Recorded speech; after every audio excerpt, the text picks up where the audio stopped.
Hey, Assalamualaikum warahmatullahi wabarakatuh kepada para pendengar dan juga penonton The Kahwin Podcast. Bersama saya sekali lagi Ustaz Mak Salim selaku hos anda The Kahwin Podcast. So saya harap semua dalam keadaan sihat walafiat. Terima kasih kerana memberikan sokongan selama ni dalam membantu untuk like, share dan juga mendengar. Itu yang lebih penting lah, konten-konten The Kahwin Podcast. Dan kalau rasa-rasa konten ini membawa manfaat kepada anda secara personal dan juga kepada pasangan anda, why not saya encourage agar sebarluaskanlah lagi podcast ni kepada kenalan anda dan family members yang mungkin belum tahu kita. So, ada Kahwin Podcast, dia ada dekat Spotify of course, dan kemudian ada dekat TikTok dan ada di Instagram. Jadi bolehlah follow dan like The Kahwin Podcast supaya dapat reels. Alhamdulillah pada hari ini saya sangat gembira dan syukur kerana bersama saya ada pasangan lah. Ada pasangan yang memang saya hormati dan kita adore dia. Memang kita daripada dulu kita tengok konten-konten dia. Beliau dan juga pasangan dia bukan orang yang calang-calang. Masya-Allah. Itu dia. Dah kenal tak suara tu? Suara yang tak asing lagi di arena, di podcast dan juga di YouTube, mahupun di TikTok. Semualah socials ni kan.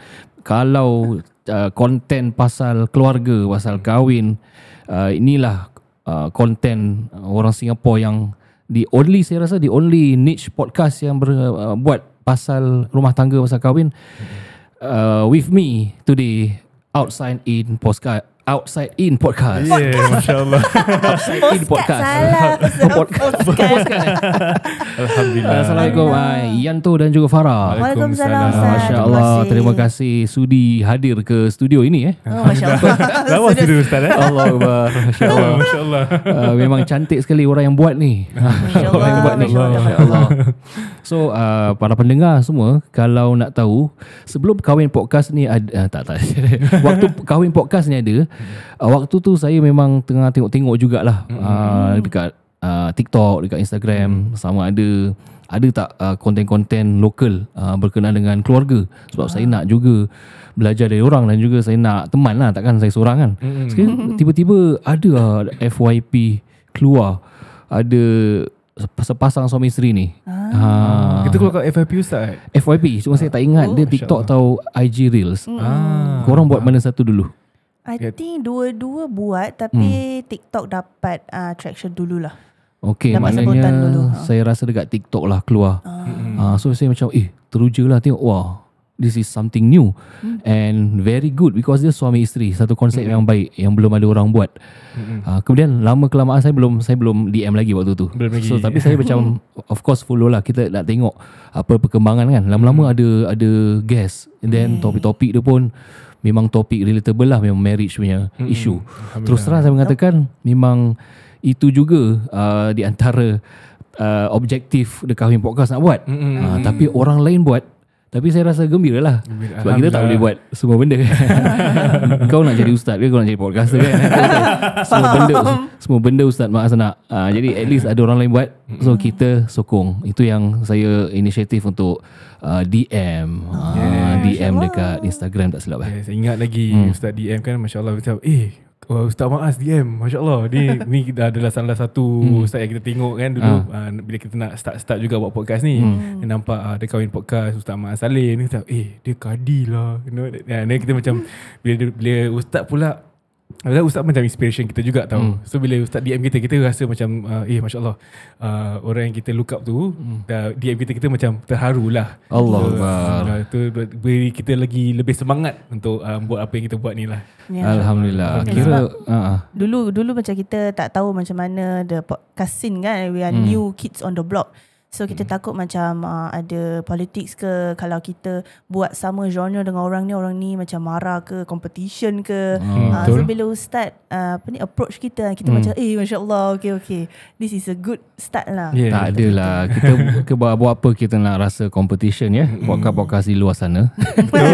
Kita Malay community kita very small. So tak worth it untuk bergaduh dan berpecah. I think kita kena compliment each other. Semua orang ada strength lah.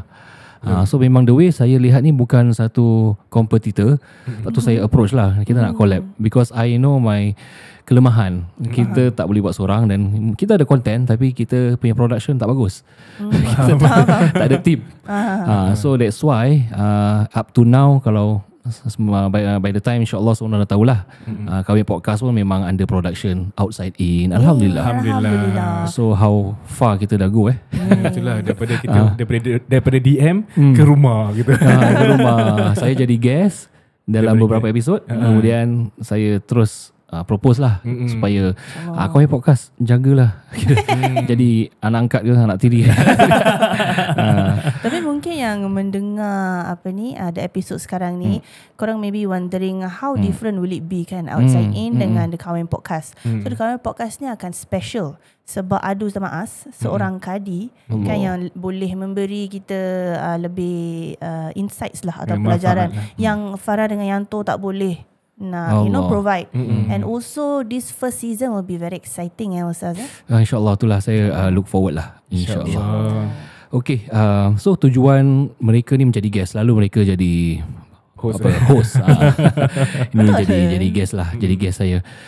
Untuk nak tanya juga, walaupun semua orang, kebanyakan lah ataupun sebahagian daripada anda telah pun tahu kisah mereka, macam mana mereka berjumpa, tapi saya secara personally saya belum dengar full 100%. So ni ibarat macam conversation lah. Betul.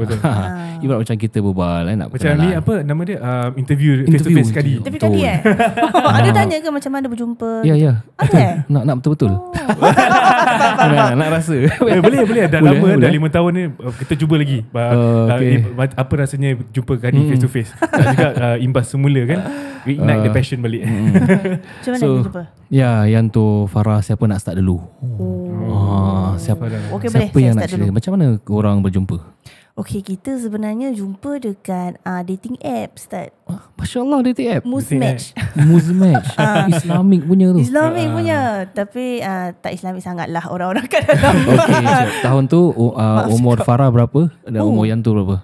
Umur saya masa 22 2018. 22. Lepas tu Yanto 26. Kuat muda juga ada itu So 22. So 22 okay, maybe 23, 27. Yes. 27. The max sikit kan, 25. 25, 24, 23, 32, 21, 20. Astaghfirullahaladzim, macam mana aku kira. Kita jumpa 2018. That is how many years ago? Ustaz tanya umur berapa? Itulah, 2018 umur berapa tu? 2018 I'm 27, so you're 24, 23. Betul. Panjang betul. Problem sums. So by the time 23 tu dah ada dalam Muzmatch. Maknanya Farah, okay, kita datang yang Farah lah. Farah punya mentality memang nak cari jodoh ke kat Muzmatch atau just bersosial? Okay, so saya orangnya daripada primary school sampai poly second year tak pernah ada boyfriend. Masya Allah. Yeah, so my first boyfriend bila kat dalam poly lah, umur dalam 19 tahun. Is it because parents strict? Parents strict. I see. Yes, and also saya orangnya pendiam, pemalu kan. Jadi macam nak kata cari jodoh tu macam susah sikit lah. Saya nak bercampur dengan orang, apatah lagi macam orang lelaki kan. So saya usahalah untuk dalam online dating ni. Sebab memang tak tahu kenapa daripada dulu memang dah ada niat ni, okay, kalau I have a boyfriend, kalau boleh nak sampai ke kahwin lah. Kahwin terus sampai lah ke nikah terus. So itu mentality saya memang. So saya masih ingat lagi masa dulu dekat poly, ada satu junior ni tau, tanya. Dia shock kat satu perempuan ni lah. And dia junior saya, so dia macam 18, 17 gitu. Dia tanya, this girl I want to pursue but can give me advice or not? Dia tanya senior-senior semua. Then I'm like, tak tahu kenapa kan, semua tengah kerja-kerja kan, biasa orang berbual pasal relationship like very excited kan. But I was the only serious one there. I cakap, okay, if you don't date, if you date her not to marry, then I think you don't waste your time. Then orang semua macam, weh, serious nah? So I was that kind of person. Jadi memang ada niat untuk nak berkahwin lah. Kira memang dah habis belajar lah. 23 dah habis semua. Memang nak settle down. Dah kerja dah? Dah kerja masa tu. Betul? Dah kerja. Okay. Memang ada niat 25 nak kahwin. So your age gap 2 is 4 years lah. 4 years. Korang macam tu. Yes. So macam Yanto pun dah stable lah time tu? Kebetulannya bila masa I jumpa dengan Farah ni, hidup I belum lagi stable sangat. At the time, you masih ingat lagi tak? I masih kerja job hopping lagi. Yes. Ya, pasal ada zaman silam saya lah. Sebelum jumpa dia saya pernah bertunang. Tu bila dah putus pula, masih tengah nak rebuild balik hidup. So daripada sana tukar kerja sini sana, and then tapi kebetulannya bila jumpa dia kat social media ni kan, after that baru macam dah bukan kata bermesra, apa, kita punya perbualan pun dah alhamdulillah dah very, kayak rasa yang ada chemistry kuat sangat. Sampai kita berbual boleh berpanjangan tau Ustaz. Alhamdulillah bila jumpa dengan dia, lepas tu dia cakap you nak cari kerja ke apa. Saya cakap, I bilang dia, boleh tak I kerja ini, I apply for this particular job lah. Dia kata pergilah, ni semua rezeki yang halal kan. So I apply, alhamdulillah dapat kerja tu. Tapi kerja tu kena pergi training. Kalau training fail, tak lepas lah. So alhamdulillah training pass, dapat kerja tu. So stay kat kerja tu dalam 4 tahun lebih.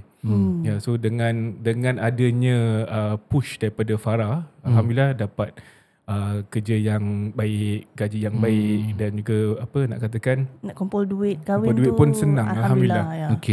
Tak ada, ada juga halangan here and there, halangan that, but tapi nak katakan it was very much more smoother daripada experience in terms of nak berkahwin dengan Farah ni.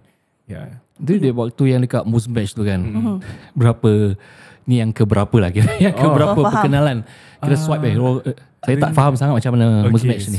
So bila I pakai Muzmatch tu, selalunya berbual biasa-biasalah kan. Swipe, kalau ada orang match baru dia boleh berbual kan. Kalau tak match tak boleh berbual.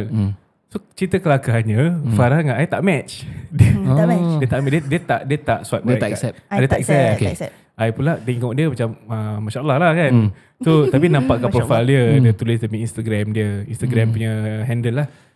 So Muzmatch ni ada write up macam ada macam bio. I like this. Tapi dia punya profile dia berbunga tau. Okay, kalau ingat cuba summarizekan apa dia cakap. I'm into music. I love I love ingat panjang music, apa lagi, I love to spend time with apa, tak ingat sangat lah. Tapi memang panjang lah. Tapi saya ingat the last part. But if you want to know me more, come add me on Instagram. Itu yang I ingat. So from there I terus add dekat Instagram. Alhamdulillah dia terima invitation tu. Terus jadilah saya selitkan DM dia, Assalamualaikum. So dia follow up bukan dalam Muzmatch, dia dekat Instagram. Betul. Tapi lepas tu baru dia pergi Muzmatch, dia accept. Ya. Sebab okay, gambar dia dekat Muzmatch lain daripada gambar dia dekat Instagram. Si filter ke? Bukan filter, gambar lama dia pakai. Pakai gambar-gambar yang masih kurus. Muda sikit. I see. Jadi macam gitu, kalau nak jodoh cari kat Muzmatch je. InsyaAllah. Boleh lah, boleh usahakan. Nak katakan kawan dia, 2 kawan dia kahwin dengan pasangan di Muzmatch. Dah jumpa jodoh dekat Muzmatch. Tapi Muzmatch tak sponsor Betul. Jangan cakap banyak-banyak. Memang pasangan yang saya interview pun kebanyakan juga dekat Muzmatch. Kemudian apa bagel? Coffee and bagel. Dan Tinder dah terlalu conventional sangat lah.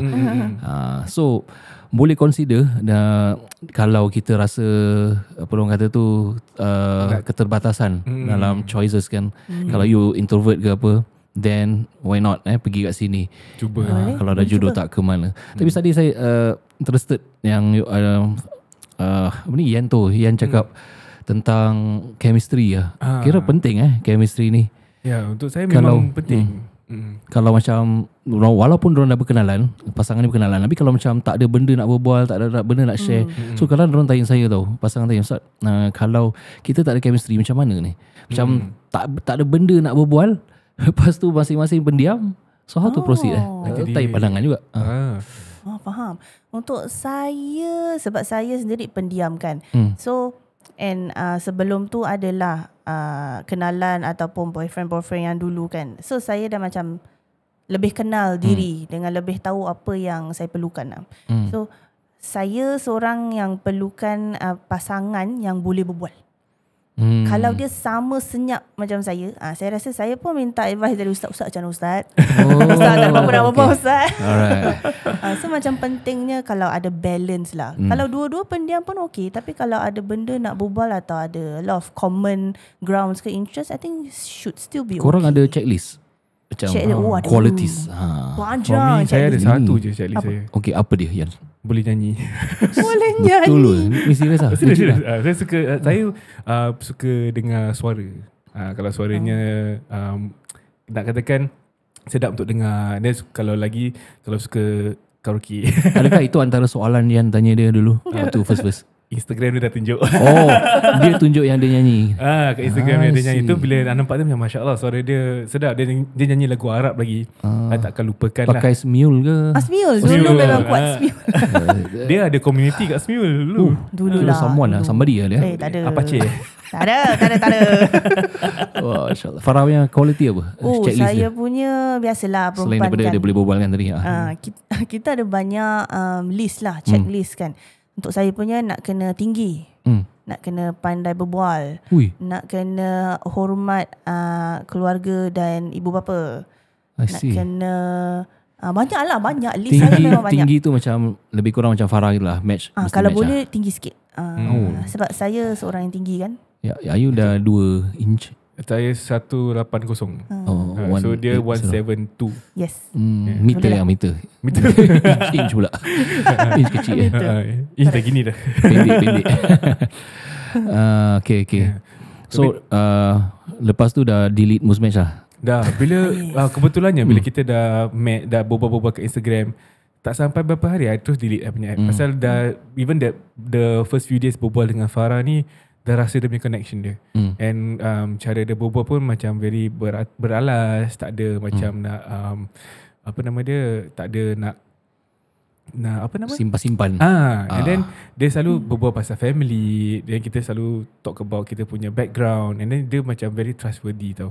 So daripada situ I rasa macam okay, this seorang yang baik lah. And from there okay, I want to, pasal niat I masuk Muzmatch pun sama juga, I nak kahwin. And then tak nak lagi kes-kes yang susah lah. So bila berbual dengan dia, Alhamdulillah orang yang baik, Masya Allah. Masya Allah. Then from there I cakap okay, I nak concentrate kat dia. Within the first few days I bilang you I terus okay, I delete Muzmatch. Within the first few days. Itu the commitment lah you show Yes. Pasal nak kahwin je pasal kan. Dah lah suara sedap. Habis Yan tak nyanyi? Yan boleh nyanyi lah. Nyanyi belakang-belakang tapi tak macam dia lah. Dia lagi bagus. Tapi bila dah berkenalan tu, kita ada Smule together dekat dalam Smule. Kita nyanyi together dalam Smule. So you introduce my partner dalam community Smule tu. Taklah, dia tak tahu Ian siapa. Tapi kita just saja-saja just nyanyi duet tu dekat jadi kita punya hobi. Nanti kadang-kadang minggu-mingguan macam nanti bonding. jom kita nyanyi satu lagu. I buka lagu. I buka buka lagu, nanti lagu. you join. Macam gitu. Itu dia punya term lah. So nanti dia start lagu dia, nanti I join. Tapi nanti selalu dengar dia punya nyanyi, nanti macam mak nak nyanyi paisi ni suara I tak sedap ni. Tapi tak apalah, nyanyi sebagai bonding session lah between for us back then lah. Pasal kita punya orang jarang jumpa. Jumpa pun sebulan sekali. So itulah jadi kita punya source of meeting online. So lepas dah rasa macam ada chemistry, then boleh proceed to the next level, baru cakap dengan mak bapak lah. Yeah. The first time I jumpa dia, I think you dah share dengan your mum about me kan. For me the second day I berbual dengan dia online tu, I terus tunjuk my mother. Pasal for me I dah once bitten twice shy lah, nak katakan. So sekarang at the point in time, siapa-siapa yang I berjumpa, the first thing I do is I ambil gambar, I tunjuk my mother. Mak okay tak? Mak approve tak? Kalau mak approve, I proceed. So my mom tengok, dia dengar juga suara dia nyanyi lagu Arab tu kan. Dengar ini Masya Allah ya, Masya Allah abang, go for it. Mama suka dia. Mama dah kasih green light, I pun okay. Masya Allah. Pasal lagu yang pasal pasal dia punya gambar dia, muka, pasal look semua lah. air muka dia mungkin manis lah kan. Masya Allah. So nak katakan bila the first time I bawa dia, jumpa dia untuk keluar lah kan. It was also the first time I jumpa mak dia. I cakap dengan dia, okay, dia tanya, boleh tak I bawa you keluar on a date lah. Saya cakap boleh, tapi ada satu syarat. Apa Cakap syaratnya? you nak kena jumpa my mom. Tapi The first day yang date tu kita sebelum keluar, dia datang rumah dulu lah. Tak. After Second date Second date yang I jumpa dengan mak you, I duduk depan mama dan I berbual. So the first date I keluar macam biasa. Lepas tu I kena hantar depan rumah sebelum pukul 10. Kalau lambat kena bilang in advance kenapa lambat. Pasal kita tengok show dia habis pukul 10.30.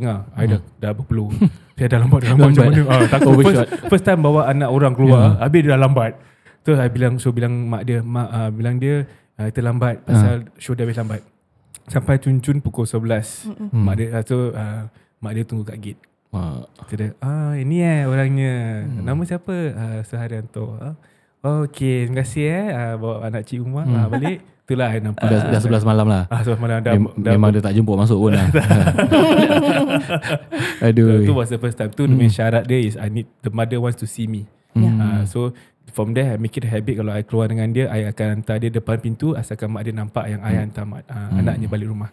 I think very good point lah, because walaupun kita kenal dengan cara kita, tapi kita jangan lupa mak bapak kita. Betul. And kita respect the values and boundaries yang parents dah raise kita.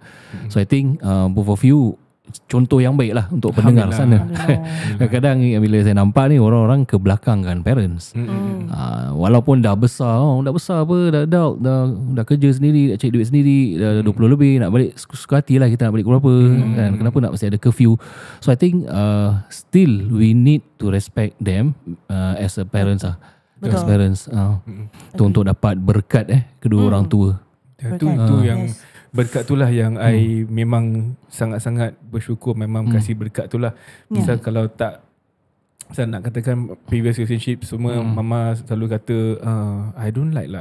Kalau dia cakap don't like tapi I mesti pergi, mesti ada je halangan dia. Mesti ada halangan dia. I think for me also berkat mak tu very important to me lah. So that's why awal-awal I dah, itu pun sebenarnya test untuk dia, tengok dia serius ke tidak. Yang suruh jumpa mak kan. Jadi dia macam sudi, dia macam brave kan to jumpa my mom. Then my mom pun kasih dia punya blessings. I think alhamdulillah from there macam I lebih yakin lah. Okay, Farah anak ke berapa?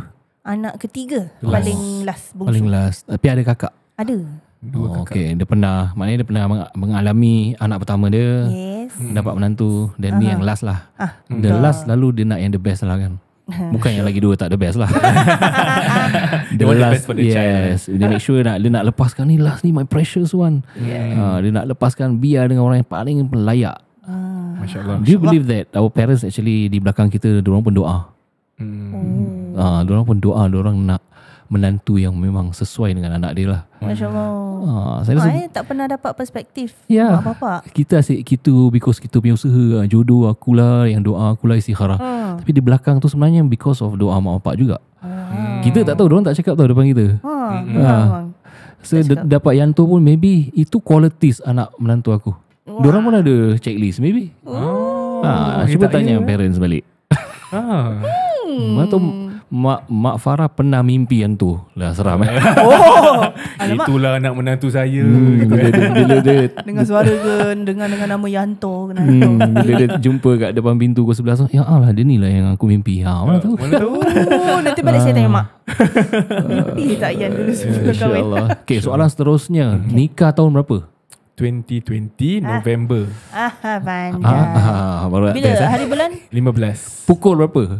Pukul 10 kita nikah. InsyaAllah. Yes. Siapa kadinya? Kadinya that time Ustaz Zaid Zain. Ustaz Zaid Zain, Masya Allah. Ustaz Zaid Zain So 2020 2020 waktu COVID tu. COVID memang. Betul. Kena pakai mask lah. That time kena pakai mask. Masya Allah. Nikah pakai mask. So gambar kita walaupun yang gambar-gambar ni dah habis gambar, pakai balik mask. Dekat rumah? Tu kat dia punya event. venue. Oh, dia dah boleh open lah. Buat 100 orang aja. Dia dah macam loosen up the regulations a bit. So alhamdulillah untuk kita lah. Soalan seterusnya, mas kahwin apa? Sibuk tak tanya. Mas kahwin Ini soalan-soalan untuk kadi ni. Sebentuk cincin emas. Selalu dia tanya kita kan, kita tanya dia balik. Ambil kau. Apa? Sebentuk cincin emas. Betul. Siapa yang nak, yang tentukan? Mas kahwin tu Ya, lelaki ke perempuan? It's a mutual thing between us. Diplomatik. Tapi kita perasan, kita macam fikir apa nak kasih untuk mas kahwin. Selalunya orang mas kahwin ada cincin ke, rantai ni, all that kan. So kita macam kita nak ada cincin sebagai tanda pernikahan kita kan. So daripada tu kita fikir kita buat cincin yang ni lah. I pakai cincin, pasal lelaki bukan mas kahwin kan. So I pakai cincin, dia pula kita buat this cincin as mas kahwin. Cincin dekat mana sekarang? Kat dalam bilik sebab dah tak muat. Kalau simpan tak boleh buang tak apa. Sentimental value. Betul. Soalan seterusnya, hantaran berapa? Hantaran was 8,000. 8,000. 8,000. Yes, 8,000 lah. I ingat pasal ayah simpan duit tu. Memang yang tu yang nak berikan ataupun diset oleh orang tua Farah? Macam mana kita... tak. So dia tanya, okay, hantaran you nak berapa? You tanyalah your mum. So I tanya my mum. My mum cakap up to you, apa-apa yang dia mampu, tapi asalkan jangan macam rendah sangat gitulah. Something along those lines. So I think my mum ni orang dia very strict. Tapi dalam hati dia memang lembut lah. Cuma kadang-kadang dia suka test orang tau. Dia suka test orang. Mungkin dia nak tengok yang tu orang ni apa tu? Dia disiplin ke tidak? Bukan komik disiplin. ke tak lah? Komik ke tak? Dia betul-betul ke tidak nak kahwin ni, nak kena simpan duit 8,000 ni. Tapi 8,000 tu bukan mak saya yang set. So kita dah discuss dan I tanya dia, maybe not 10, maybe 8. Tengah-tengah lah gitu. Tengah. Tapi you ready to kasih lebih kan? Memang dalam 10 lah, dah ada target dah. Memang kita at the point time pun bila kita start, pasal tadi macam saya cakap kan, bila I jumpa dia, bos I baru start kerja yang baru tau. So from there nak katakan my savings was zero. Tapi dalam tempoh 2 tahun tu dapat alhamdulillah save duit yang cukup untuk hantaran dan juga untuk majlis. So kalau orang kata tak boleh lah 2 tahun tak boleh save lah, boleh, nak tak nak je. Cara yang ikhlas dengan cara yang halal. Dia ada set target nak kahwin je, terus Allah cukupkan rezeki. Kira Masya Allah, betul-betul. ada job stable, Masya Allah, dan cukup. Okay, ni soalan ni sama ada nak jawab atau tak, terserah pasal ni confidential lah. Duit hantaran tu lepas tu macam mana? Ambil 100% ke ataupun ada bagi-bagi dengan orang tua? Ceritakan boleh? Boleh. Silakan. So aku yang cakap boleh. Sorry. Salah guys, salah. Sibuk nak jawab. Okay, so this one is nak kata it was on the lepas kita kahwin, kita went for our staycation. Kita pergi 3 hari 2 malam staycation. Masa tu kan COVID, tak boleh travel. Jadi so kita staycation kat Sentosa je. So bila dah patah balik tu, I tinggal dengan rumah maknya lah kat Yishun. Then ingat lagi, I think bila baru tinggal kat rumah maknya macam tak very uncomfortable pasal segan bukan aku segan. Tapi after that, I think the next day malamnya maknya datang kat bilik kita, dia ketuk pintu, say okay, mama ada hadiah, mama nak cakap something, boleh tak? Boleh. Okay, ni dia keluarkan envelope, ini untuk Ian, untuk Farah. Saya kata, ni apa mah? Ni lah, ni hadiah you lah, ni bukan, ni hasil you.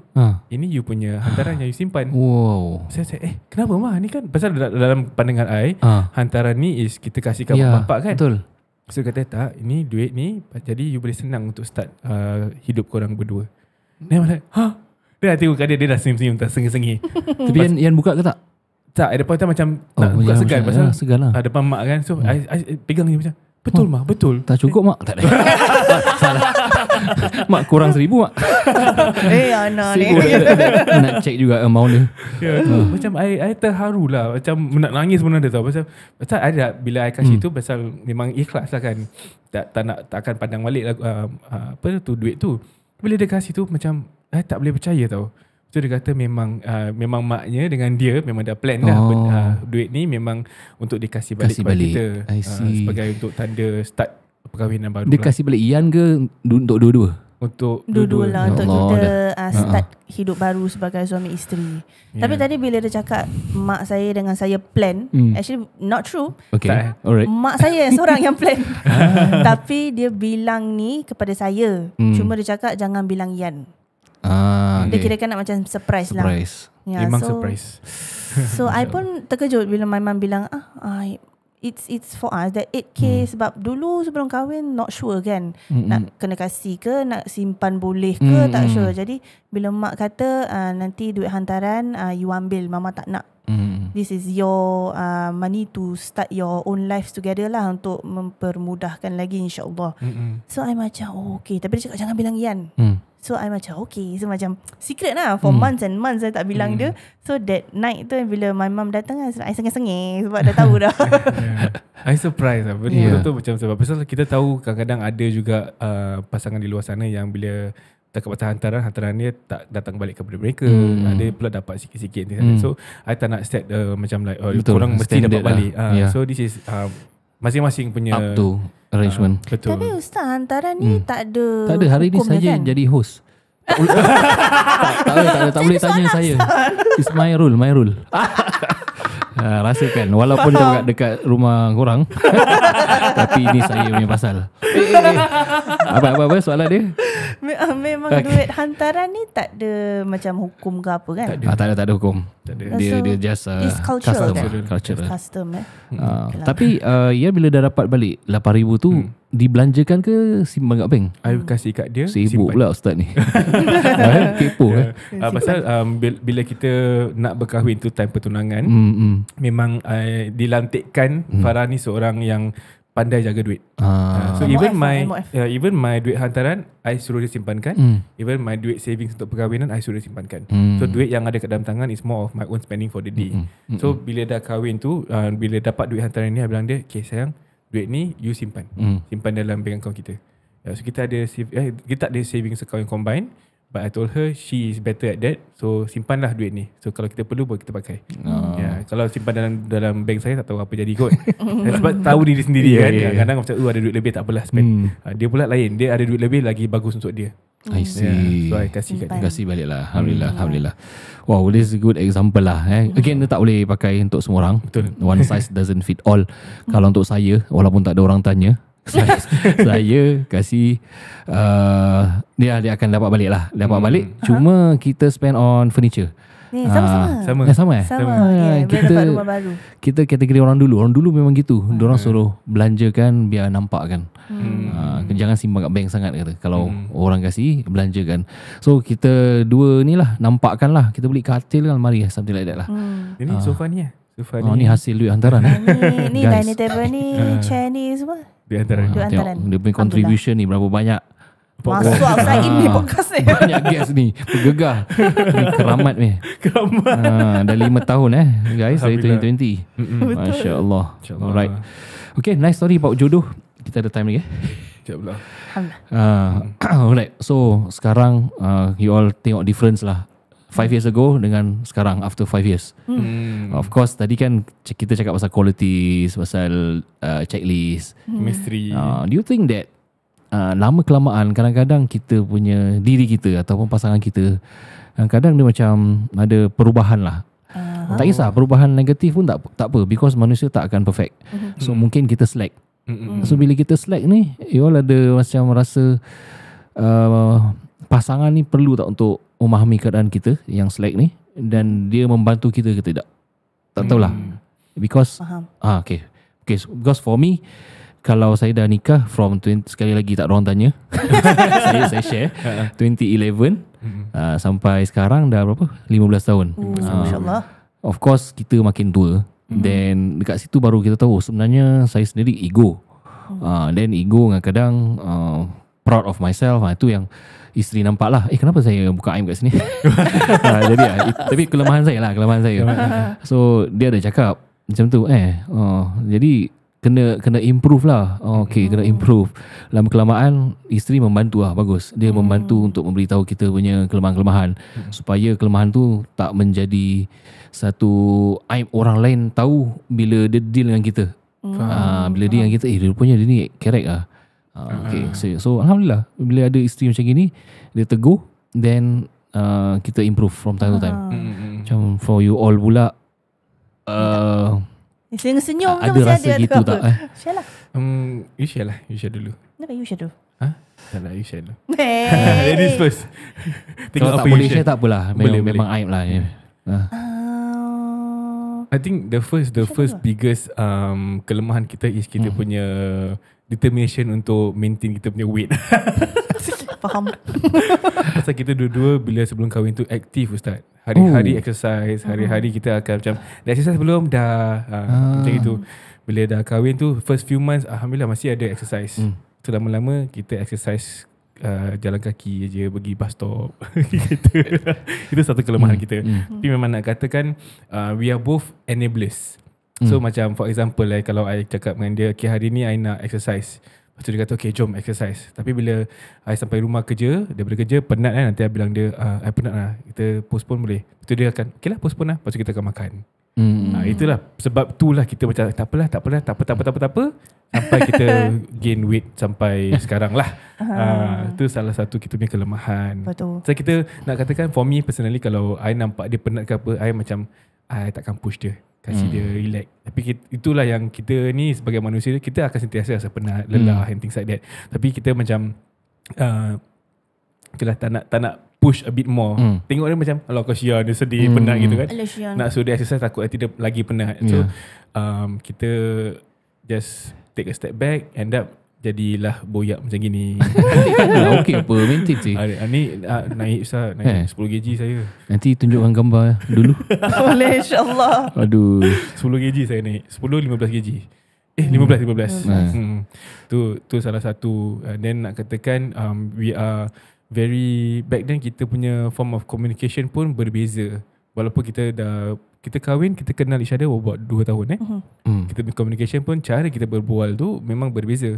Tapi bila tegur, we learn to compromise. Kita I belajar cara dia macam mana, dia belajar cara I macam mana. Dan apa yang I tak suka I akan cakap and things like that. And we will have this conversation on a daily basis. Then alhamdulillah because of that outside ilmu keluar lah. We use that conversation dalam podcast sebagai untuk kita ingatkan diri juga. Then from there kita punya form of communication alhamdulillah sampai sekarang it becomes more smooth. Kalau ada benda yang kita tak suka, walaupun kadang-kadang benda tu susah nak untuk kita berbual, jadi lebih senang lah as compared to kalau 5 tahun lalu, kalau benda tu terjadi ada chance kita tak berbual, nanti bergaduh. Macam masing-masing lah kan. Ada couple yang kalau tak puas hati gaduh kan, macam right then direct kan, cakap tegur something habis sini juga. Tapi kita punya opposite. Kalau kita not happy with each other kan, kita akan diam, sediam-diamnya. Especially you lah. Okay, berapa lama tu the silent treatment? Okay, dulu masa first kahwin kan, saya boleh kasih dia silent treatment sampai 2-3 hari. Okay. Sebab itulah yang saya nampak terjadi kat rumah. Bila sebelum kahwin lah. Sebelum kahwin. Jadi itulah cara saya nampak, okay, kalau pasangan yang dah berkahwin, kalau gaduh, senyap-senyap. Lebih baik jangan cakap kalau tak ada you have nothing nice to say gitulah. Tapi bila dah kahwin tu, macam bila dah try kan silent treatment ni, macam macam tak boleh je. Makin marah lakinya. Makin rabak je. Sebab silent treatment 3-4 hari. So dalam 3-4 hari suami tu tegur ke tak sebenarnya? Tegur cuma tak layan lah. Tak layan. Totally blue tick. Cara berbual dia macam boleh faham lah buang muka. Walaupun dulu tidur sekatil, nanti tak pandang, awkward lah. Nanti macam alah. Tapi dulu pun dia kerja shift kan. Jadi macam 12 hours kat luar. Jadi tak message, tak apa gitulah. Macam silent treatment. So, okay, sekarang dah jarang-jarang sangat. Silent treatment mungkin pun 1 jam. 1 jam lah. Okay, tak lama. Paling-paling pun 3 jam lah. Kita pernah 3 jam. Tak pernah sampai berhari-hari lah. Tak pernah sampai 1 hari. Tak boleh. So business partner. Betul. Macam mana? Sinilah gitu ambil kamera ni on gitu. Berbual profesional je ke. Tapi itu pun it took me a while to adjust. Sebab saya daripada dulu nampak macam gitu kan, my parents macam gitu. So itulah yang I belajar sampai termasuk dekat dalam perkahwinan sendiri. Tapi dari situ kita nak kena realize lah, tak boleh just ikutkan hati atau this is me, just accept me for who I am. Betul. Kita nak kena adapt, because kalau benda tu is not doing well for your marriage, I think you should try to make adjustments. Ya, kita flexible lah approach ni. And to add, sebenarnya silent treatment ni pun dilakukan oleh Nabi sendiri. Baginda Nabi. Tahu tak berapa lama Nabi pernah buat silent treatment dekat isteri-isteri dia? Agak-agak 3 hari. 1 minggu. Jawapannya setahun. Setahun. Macam mana tu Nabi tak berbual dengan isteri setahun. Wow. Selama kenapa, setahun Ustaz? paling lama. Sebulan. Mana setahun? Sebulan. Setahun. Maaf, astagfirullahaladzim. Sebulan. Setahun lama sangat. Minta maaf Sebulan 30 hari lama juga tu. Lama. Memang cara Nabi lah menunjukkan yang mungkin dia upset sesuatu. Nabi tak pernah pukul. So tapi dia kasih nafkah lah. Kasih nafkah. Mungkin tak layan je. Tak layan. Macam gitu ya. Itulah ya. So awkward lah. Okay, part 1 saya rasa cukup sampai sini lah. Kita akan sambung part 2. Jangan ke mana-mana semua bersama saya dan pasangan ini daripada Outside In Podcast. Sekian. Wassalamualaikum warahmatullahi wabarakatuh.